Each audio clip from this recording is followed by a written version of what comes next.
여러분, 이번 구화 보시고 팔척귀 정체에 대한 추측 다 엎으셨죠? 생각보다 훨씬 더 깊습니다. 오늘은 귀궁구화 리뷰와 10화 예고편 분석을 통해 팔척귀의 진짜 정체부터 광화문집의 비밀, 그리고 강철이의 내면 변화까지 샅샅이 파헤쳐 보겠습니다. 구화의 시작은 충격적인 회상으로 열립니다. 과거 풍산이 아직 아구지 시절 김봉인 대감에게 걸려 멍석마리로 끌려나와 잔혹하게 매질을 당하던 장면이죠. 그런데 이 장면 단순한 과거사가 아니었습니다.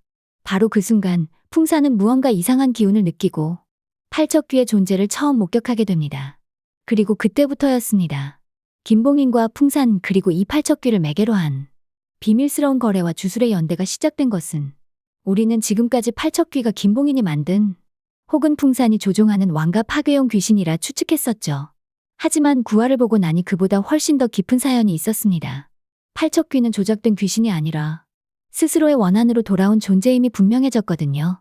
과거 왕가를 지키기 위해 희생되었거나 혹은 왕실 내부의 정치 싸움에서 억울하게 목숨을 잃은 자, 그가 무장이었든 심지어는 왕자였든 간에 그 죽음이 역사에서 삭제된 죽음이었다는 점이 중요합니다. 단순한 악귀가 아니라 왕실의 죄를 품고 이승에 머문 혼령, 즉 왕가의 비밀이 봉인된 존재라는 점에서 팔척귀는 단순한 악역이 아니라 복수의 논리를 가진 비극의 중심이라고 볼 수 있습니다. 그래서 과거 뇌피셜 중 왕가를 지키던 무장이 귀신이 되었다, 혹은 왕자가 죽고 귀가 되어 돌아왔다는 설이 다시 유력하게 제기되고 있는 상황이죠. 이 정도면 팔척귀의 정체는 왕실 내부의 죄와 숨겨진 진실을 안고 죽어서도 사라지지 못한 분노 그 자체라고 봐야 하지 않을까요? 이번 화의 진짜 떡밥 바로 광화문집입니다.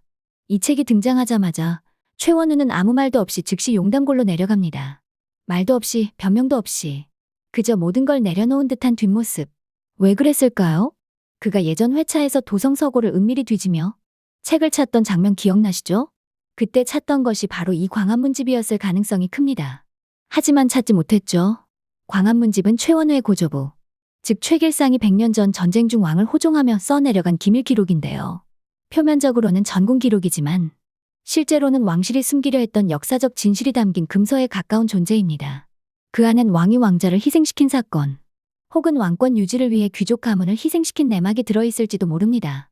그리고 그 기록이 팔척귀라는 귀신의 기원과 맞닿아 있다면 그 내용을 세상에 알게 되는 순간 왕권은 물론이고 최씨 가문 자체가 반역 가문으로 낙인 찍힐 수도 있는 겁니다.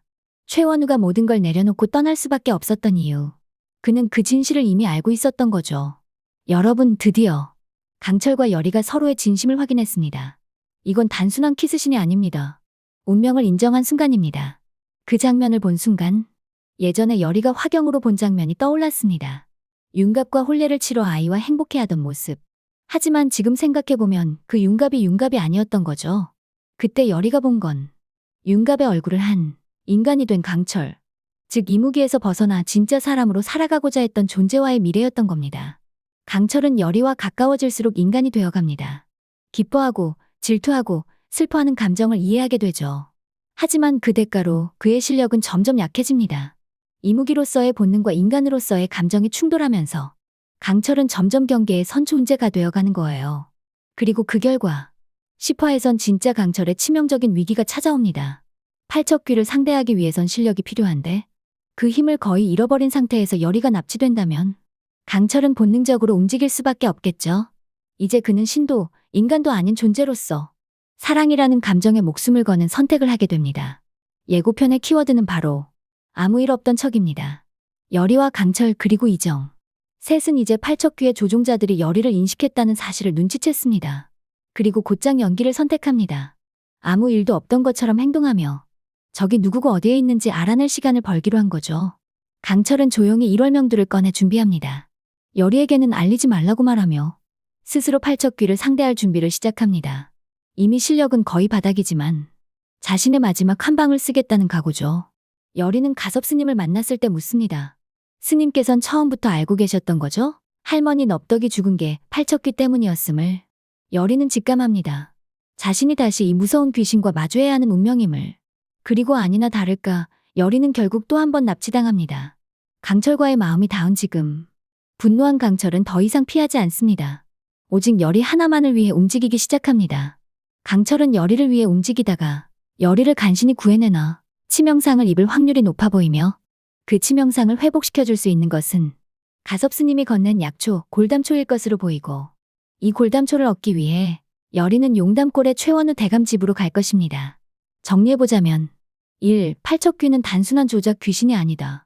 2. 광화문집은 왕가의 비밀을 준 결정적 단서. 3. 강철과 열이 진심 확인 후 더 큰 위기에 빠진다. 여러분, 광화문집 안에 뭐가 있다고 보세요? 팔척귀의 정체 혹은 최씨 가문의 숨겨진 죄? 그리고 아직 풀리지 않는 최원우 대감을 쫓아다니는 외다리 귀신은 또 어떤 원한이 있을까요? 댓글로 여러분의 뇌피셜도 꼭 남겨주세요.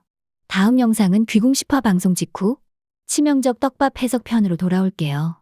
좋아요와 구독은 팔척귀도 누를 만큼 귀합니다. 그럼 다음 영상에서 만나요, 여러분.